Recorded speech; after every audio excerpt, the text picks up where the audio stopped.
Good morning, class! Good morning, teacher! Have a great day. Nice! Nice. So, today, we will have a game. Do you like to play? Yes! Okay, so I have here the strips of paper. Consist with different words. So, choose your words. Okay, class. So now, read your words and explain us what are your understanding about that word. Okay? Yes, ma'am. Do you understand? Yes. Okay, I will call Ms. Ariana Beruan. What is your word? Can you please stand up? Forgiveness. Okay, so what is forgiveness for you? Kanang mag-away mo, dahil sa loon, kaya mag-amigo mo. Okay, very good. So forgiveness means that if nakakaaway, inwarang pasayloon, di ba?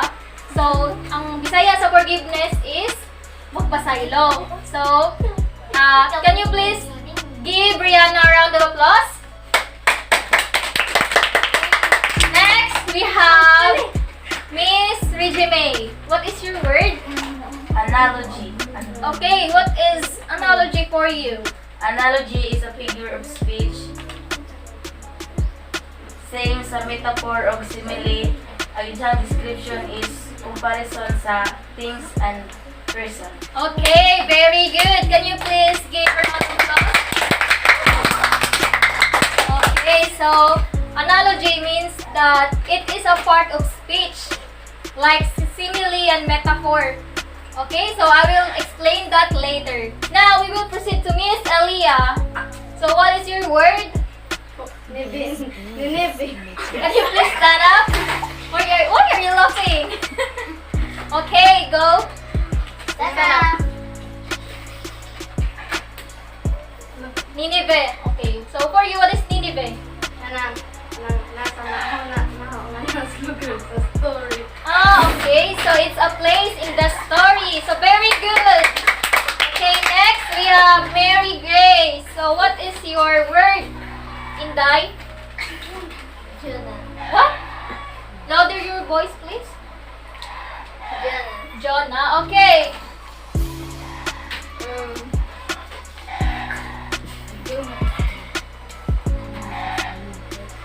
Jonah is adding person. Okay. Next. For example, what is your name? Mary Grace. Okay, very good. So Jonah is a name of a person in the story. Just like your name, you are Mary Grace, right? Yes. Okay, so now let's proceed. So I have here question. For you class, what is biblical tales? Any of you? Oh, Miss Regime, do you have something to say? Any story that a person can learn a lesson from is called a parable, and the Bible is full of them. Okay, thank you. Very good.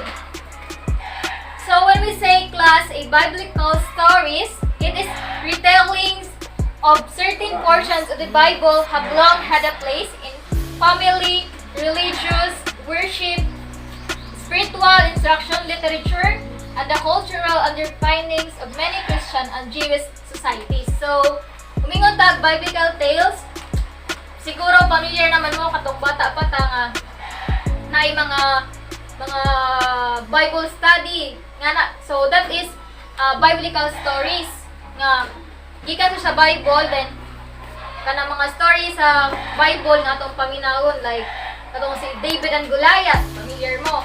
So that's it. It's a story from the Bible that we can gain a lot of lessons from there. Do you get it? Yes. Okay, so next is I have here the story of Jonah and the whale. Okay? Are you familiar with the story? Yes. Oh, really? Where did you hear it? The cell phone. Oh, okay. So now, the story of about a person who disobeyed God because God wants him to go to Nineveh because Jonah is a prophet and God wants to go to Nineveh because God called him and asked him to go to a place called Nineveh, capital of Assyrian, and prophecy against them.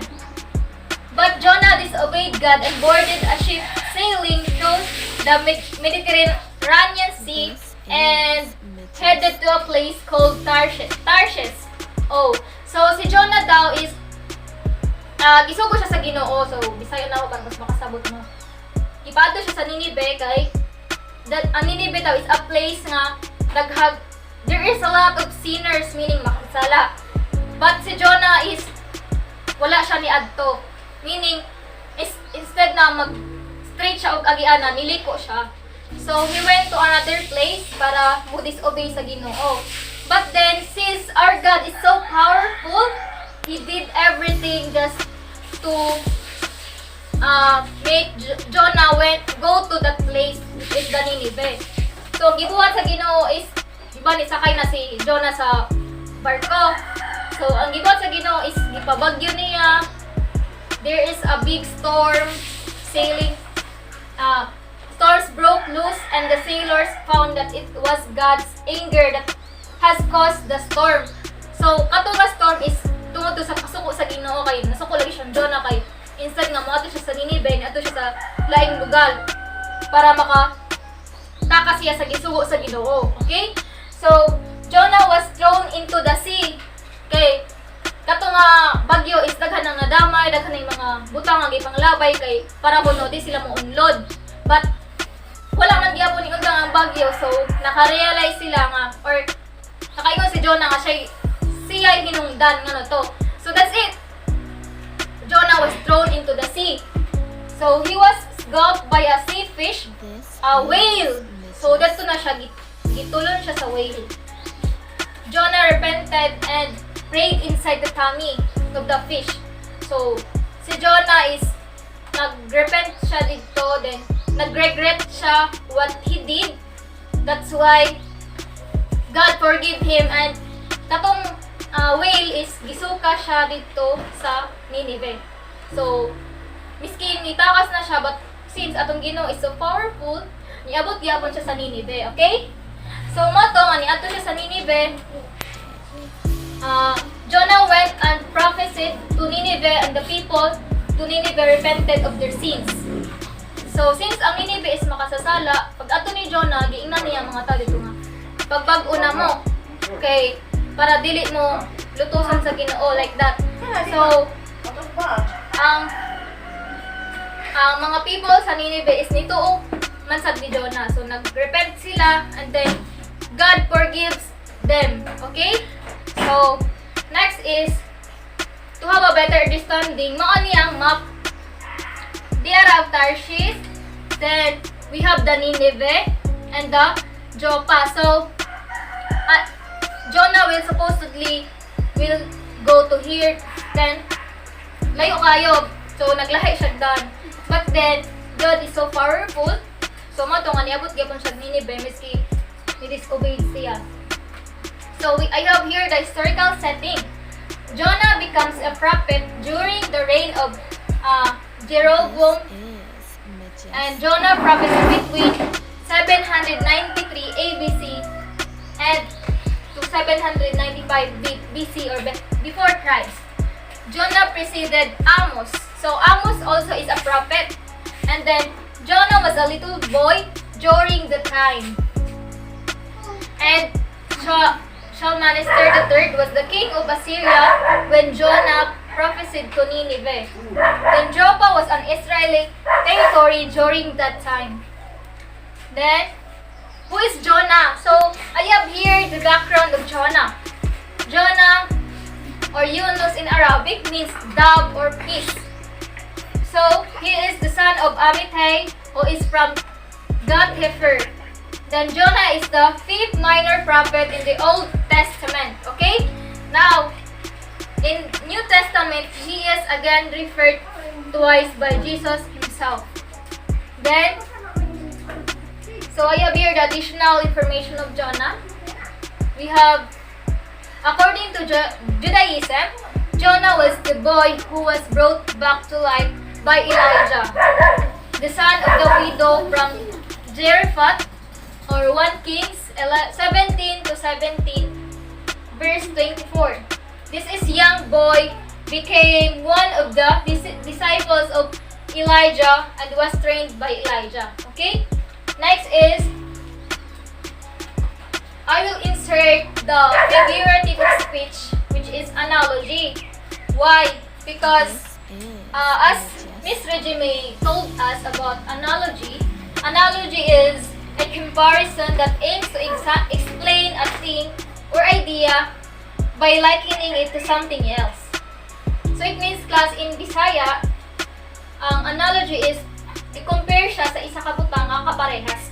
For example, your boyfriend told you that you are like a rose. So means that you are sweet, you are delicious, charot. So I'm just kidding, you know. So rose is sweet, right? And also it is it smells good. Okay? Yes. So Regime told by his boyfriend that he is like a rose. That's one of the example of an analogy. And this analogy is part of figure of speech. It has also similarity with metaphor and simile. Okay? Do you understand? Oh, very good. So, do you understand? Oh, okay. So, that's it. So, why I put analogy to our lesson biblical tales or the story of Jonah?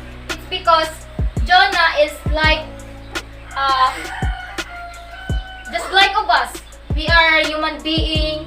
We are sinners. We do a lot of things that disobeyed the 10 Commandments, right? Right? Okay, you are right. You are left. Alright, so we are sinners. Just like Jonah, sometimes we disobeyed God's plan. Diba? So, kada bitang naay plano ang Ginoo para nato, pero kita is magtumanta. Did you get it? So, Yes. magtumanta. Then, but since God is so powerful, even if masakitan ta, but He wants the best for us. So, just like Jonah, miski giga na si Jonah mo to sa Nineveh, but mo may pagbuot sa Ginoo, which is nahitabo gyud. Okay? Do you understand? Yes. Okay. So, God will always make a way even if there's no way. So, if you are hopeless now, you have challenges, you have struggles, don't worry about that because mahumanda na siya because everything is temporary. Okay? And salig lang mo sa Ginoo because God will make a way even if there is no way, diba? Why are you laughing? Diba? So, there's someone there. So, Jonah is scared of having responsibility. So, di siya gusto ma-stress. But, since God called him to do so, that's it. Then, a great leader comes with a great responsibility. So, if you want to be a leader, being a leader is not just a title, but it is a responsibility to serve your people. Okay? Okay, are you alright? Yes. Okay. So, do you have any questions? No. No. Or none so far? No. Okay, none so far, guys. So, I have here assessment. Since you don't have any questions about our topic, I will be the one who will ask you a question. Okay, are you ready? Yes. Are you ready? Yes. So, first question. What is the meaning of the story of Jonah? Anyone? Anyone? Okay, Miss Virginie. Okay, our top one. The story of Jonah is simple. He doesn't do what God wants him to do, sailing away in a different direction. It is more than a reluctant prophet or revealed tale. It is a story of God's grace. Okay, thank you so much. So he said that the story of Jonah is about being kanang stubborn, but God wants to be ay kanang moadto siya sa Nineveh para sa mga tao para luwason niya. Sakto ba to? Gingon? Okay. So next is, what lessons do we learn from Jonah? Okay, do you have any answer?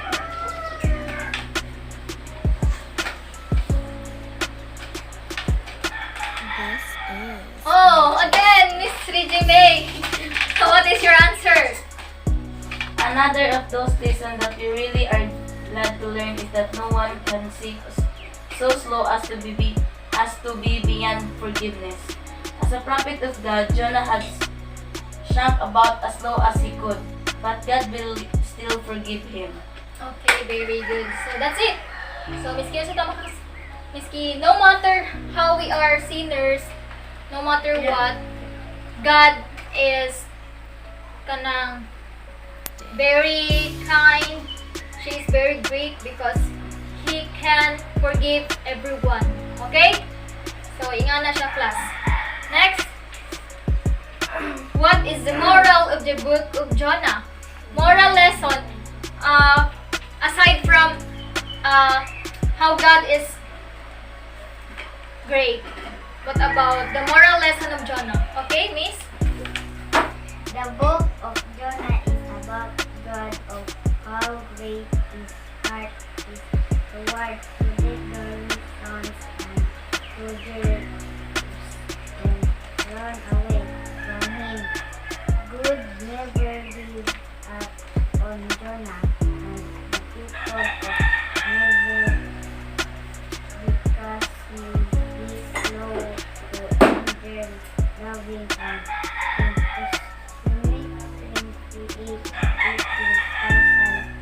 Okay, thank you for your wonderful answer. Oh, very good. So, the moral lesson of the book of Jonah is that miski unsa ta makasasala, miski sometimes ikapoy na ta or kanunay na lang nato i-disobey si God, pero He can always forgive us. Okay? So, ayaw mo kawatig paglaom. Don't be hopeless na kanang na may mga sala. Ipangayo na nagpasaylo sa Ginoo, okay? And always obey God because God will make a way. Diba? Even if there's no way. Diba? So, you're so funny. So, the moral of the story is that manginaw lang kung sigingon sa Ginoo and we will make the best things in life as we because charo. So that's it. So how about you, Aliyah? You have something to say? Oh, nothing. Okay, so moto siya, guys. Moral lesson niya is kanang forgiveness, same sa giingon ni Miss Rihanna. Okay, class? Oh, are you listening? Yes. Okay, so now we will proceed to give one example of analogy. Do you have any example of analogy? Oh, how about you? Okay, so you don't have. How about you? Majestic. Oh, no one can give me an example.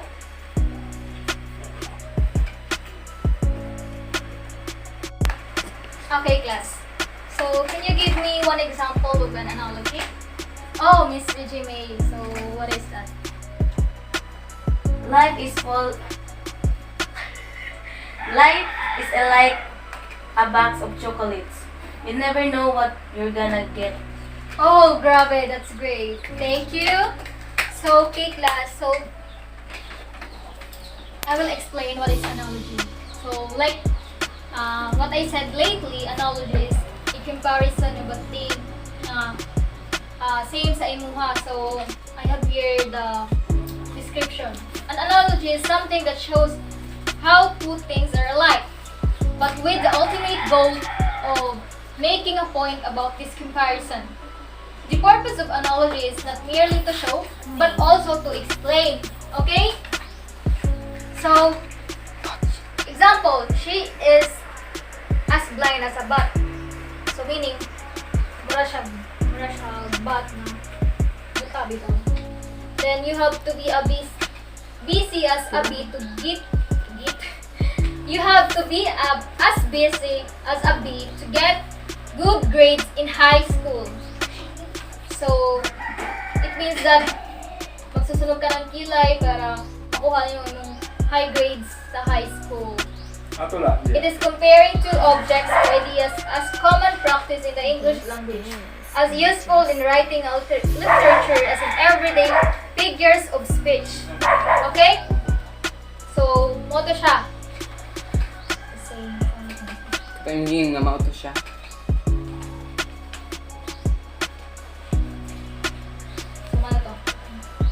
So, sakto tong gingon ni Miss Jimmy lately. Tong life is like a chocolate or a box of chocolate. You never know what you're gonna get. So, since our life is uncertain, we do not know what tomorrow will bring us. Okay? So, wala ta kahibaw kung sa atong future, pero we will take some actions para sa atong future. Pero, we don't even know. God knows everything. Okay? So,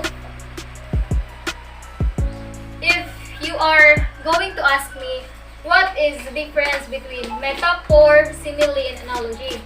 Well, the three figure of speech is similar, but also there are differences. So when we say simile, it is saying something is like something else. For example, life is a box of chocolate. Miss Ali, are you okay? Okay, so a metaphor is often poetically saying something is something else. For example, life is a box of chocolates. So, when we say analogy, it is something that is like something else to make some sort of explanatory. So, mas taas ka siya sakay sa metaphor of simile. Kaya ang example ani is chocolate. Life is like a box of chocolate. You will never know what you're gonna get. So, gisumpayan nga na siya explanation. Pero ang metaphor of simile is wala. Okay? Do you get it? Okay, very good. So, do you understand my topic for today? Yes. Okay. Now, we will proceed to assignment. Okay? So, make a poem using figurative speech in relation to the moral lesson of the story. Take note, class. You'll make a poem using figurative speech. Any figurative speech, simile, oxymoron, that can kanabas na makahimong poem. Then, just make two stanzas only. Okay? Did you get it, class? Yes. Oh, what panggutom naman mo. Sige. So, you will pass that tomorrow or on our next meeting. Okay? Yes. Okay, so that's it, class. Do you have any questions, No. suggestions, clarifications on our topic? No. How about you? You have something to say? No, none so far. How about you, Mr. Jimmy? No. Ikaw? Wala na. None. So, This is majestic. nawa may nasabtan? Yes. Oh, very good. Oh, ikaw? Ano man ang? Ikaw nga, ganaw na ni may uyab. Okay, so class, that's all for today. Thank you and goodbye. Class dismissed. Thank you.